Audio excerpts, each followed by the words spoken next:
নতুন ওবিসি তালিকার প্রস্তাব, ওবিসি সার্টিফিকেট বাতিল মামলায় নয়া প্রস্তাব। নতুন ওবিসি তালিকার প্রস্তাব সুপ্রিম কোর্টে, প্রস্তাব রাজ্যের ব্যাকওয়ার্ড ক্লাস দফতরের।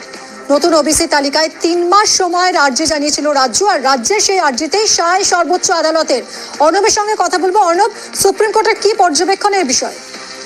দেখো, সুপ্রিম কোর্টের বিচারপতি বি.আর. গাভাইয়ের বেঞ্চে এই মামলাটি শুনানির জন্য আসে এবং সেই মামলা প্রায় 10 মাস পর শুনানির জন্য আসছে এবং দীর্ঘ সময় এই ক্ষেত্রে রাজ্য বা রাজ্যের ওবিসি ডিপার্টমেন্ট তারা বারবার সচেষ্ট হয়েছে এই মামলাটা জরুরি ভিত্তিতে শুনানি করার, কিন্তু কোনোভাবেই সুপ্রিম কোর্টের বিচারটি মামলা শুনানিতে তার খোলাতে পারেনি। কিন্তু আজকে একটি নতুন প্রস্তাব নিয়ে এলো রাজ্যের আদার্স ব্যাকওয়ার্ড ক্লাস দপ্তর এবং সেখান থেকে বলা হলো আগামী 3 মাস তাদের সময় দেওয়া হোক এবং যে ওবিসি এ এবং ওবিসি বি এই যে তালিকা, সে তালিকা প্রস্তুতির জন্য হাইকোর্টে ইতিমধ্যে সেটা বাতিল হয়েছে, 2010 পরবর্তী নতুন আইনে বাতিল করা হয়েছে।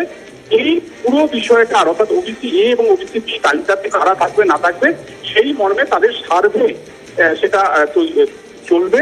সেই সার্ভেটা কন্ডাক্ট করার জন্য তাদের 3 মাস সময় দেওয়া হোক, অর্থাৎ ওবিসি এ আর ওবিসি বি যাতে ত্রুটিহীন হয় এবং তালিকা দিয়ে যেন কোনো ডিসপিউট না হয় তারই প্রস্তুতি শুরু করে দিল ওবিসি ডিপার্টমেন্ট। সেটাই আর সুপ্রিম কোর্টে প্রস্তাব আকারে জানানো হলো সিনিয়র অ্যাডভোকেট কপিল সিপালের মাধ্যমে এবং সুপ্রিম কোর্ট আজ সেই সময় মঞ্জুর করছে রাজ্যের ওবিসি ডিপার্টমেন্টকে এবং 3 মাস পর কি বিষয় এলো, কি সার্ভেতে নতুন উঠে এলো বা তালিকা নিয়ে কি প্রস্তাব ফাইনালি তারা দিচ্ছে সেটা জানানোর জন্য জুলাই মাসে মামলাটিতে শুনানির জন্য এলো।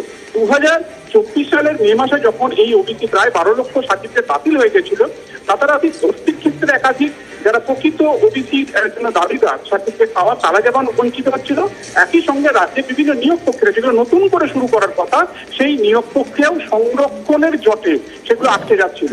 অর্থাৎ এখন যদি কোনো নিয়োগ প্রক্রিয়া করতে হয় হাইকোর্ট এবং সুপ্রিম কোর্টে এই মামলা থাকার কারণে, অর্থাৎ রায় এবং সুপ্রিম কোর্টের বিচার থাকার কারণে 2001-এর রোস্টারে চাকরি পরীক্ষা নিতে হবে, সেক্ষেত্রে যে 17% ওবিসি সম্প্রদায়ের মানুষ সংরক্ষণের সুবিধা পেতেন, এখন সেটি নতুন করে কোনো নিয়োগ প্রক্রিয়া করতে সেক্ষেত্রে মাত্র 7% ওবিসি সম্প্রদায়ের মানুষ তার সুযোগ বা সুবিধা পাবে, অর্থাৎ 10% পাবেন না।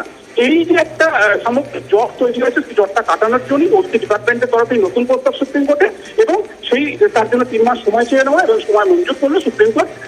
অর্থাৎ 10 মাস পর এই ওবিসি সার্টিফিকেট বাতিল মামলা কোথাও একটা দিশার পথে এগোচ্ছে, সেটাই আজ সুপ্রিম কোর্টে উঠছে। ধন্যবাদ অর্ণব।